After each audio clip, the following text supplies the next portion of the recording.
Assalamualaikum warahmatullahi wabarakatuh. Selamat datang di SMP Nusantara. Untuk kali ini, perkenalkan, nama Ibu Iip Latifah. Pada kesempatan kali ini, Ibu akan membahas tentang materi pengenalan kurikulum 2013.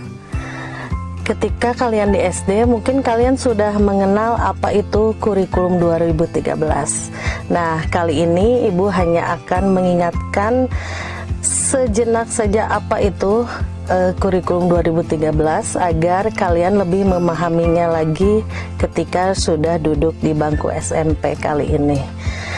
Kurikulum 2013 adalah seperangkat rencana dan pengaturan mengenai tujuan, isi, dan bahan pelajaran serta cara yang digunakan sebagai pedoman penyelenggaraan kegiatan pembelajaran untuk mencapai tujuan pendidikan tertentu. Kurikulum fungsinya untuk membantu guru maupun siswa agar dapat memahami materi dan melaksanakan proses pembelajaran dengan mudah sehingga target pembelajaran dapat tercapai. Tujuan utama kurikulum adalah untuk mempersiapkan peserta didik agar dapat menjadi pribadi serta warga negara yang kreatif, inovatif, beriman, dan juga afektif ketika dia berada pada lingkungan masyarakat kelak. Kurikulum yang diterapkan di SMP Nusantara adalah kurikulum 2013 karena sesuai dengan aturan dari Pemerintah Republik Indonesia. Adapun tahap pelaksanaan pembelajaran dalam kurikulum 2013 terbagi menjadi 3 bagian. Yang pertama ada kegiatan pendahuluan, kedua kegiatan inti, dan ketiga kegiatan penutup. Dalam kegiatan pendahuluan, guru akan melaksanakan beberapa kegiatan. Yang pertama, guru akan mengondisikan suasana belajar yang menyenangkan. Jadi sebelum kegiatan belajar dimulai, kondisi siswa-siswi akan dibuat dalam suasana menyenangkan terlebih dahulu agar siap dalam melaksanakan pembelajaran. Yang kedua, mendiskusikan kompetensi yang sudah dipelajari dan dikembangkan sebelumnya berkaitan dengan kompetensi yang akan dipelajari dan dikembangkan. Ketiga, menyampaikan kompetensi yang akan dicapai dan manfaatnya dalam kehidupan sehari-hari. Yang keempat, menyampaikan garis besar cakupan materi dan kegiatan yang akan dilakukan. Yang kelima, menyampaikan lingkup dan teknik penilaian yang akan digunakan. Nah, itu kegiatan yang dilakukan dalam pendahuluan. Yang kedua ada kegiatan inti.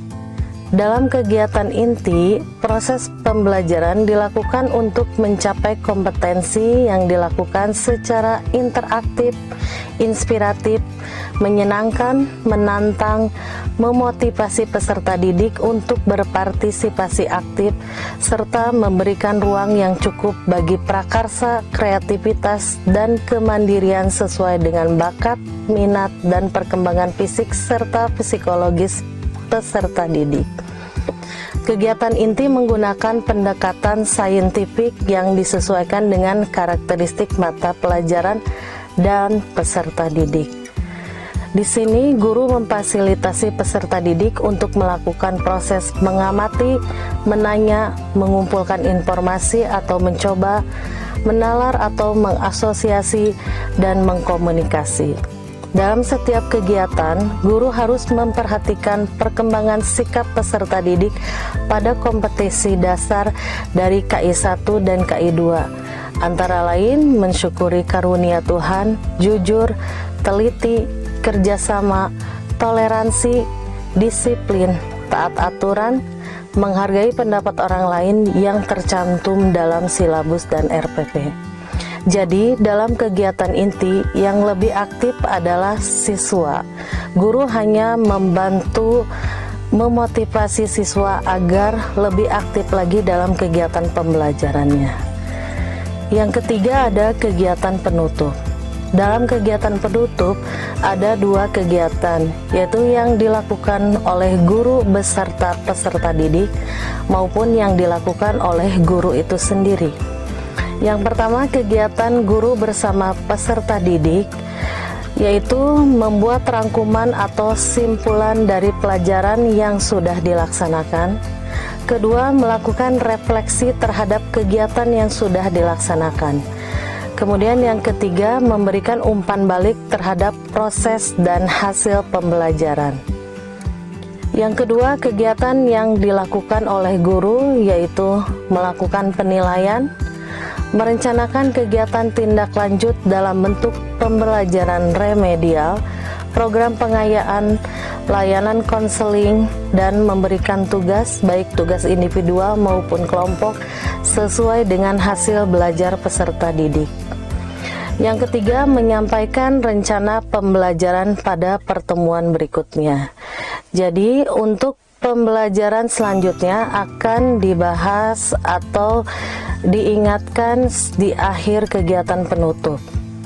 Kemudian struktur kurikulum 2013 atau mata pelajaran apa saja yang akan dipelajari di jenjang SMP dalam kurikulum 2013. Dalam kurikulum 2013, mata pelajaran terbagi menjadi dua kelompok, yaitu kelompok A dan kelompok B. Kelompok A terdiri dari 7 mata pelajaran, yaitu pendidikan agama dan budi pekerti sebanyak 3 jam pelajaran per minggu. Yang kedua, pendidikan Pancasila dan kewarganegaraan sebanyak 3 jam pelajaran per minggu. Yang ketiga, bahasa Indonesia sebanyak 6 jam pelajaran per minggu.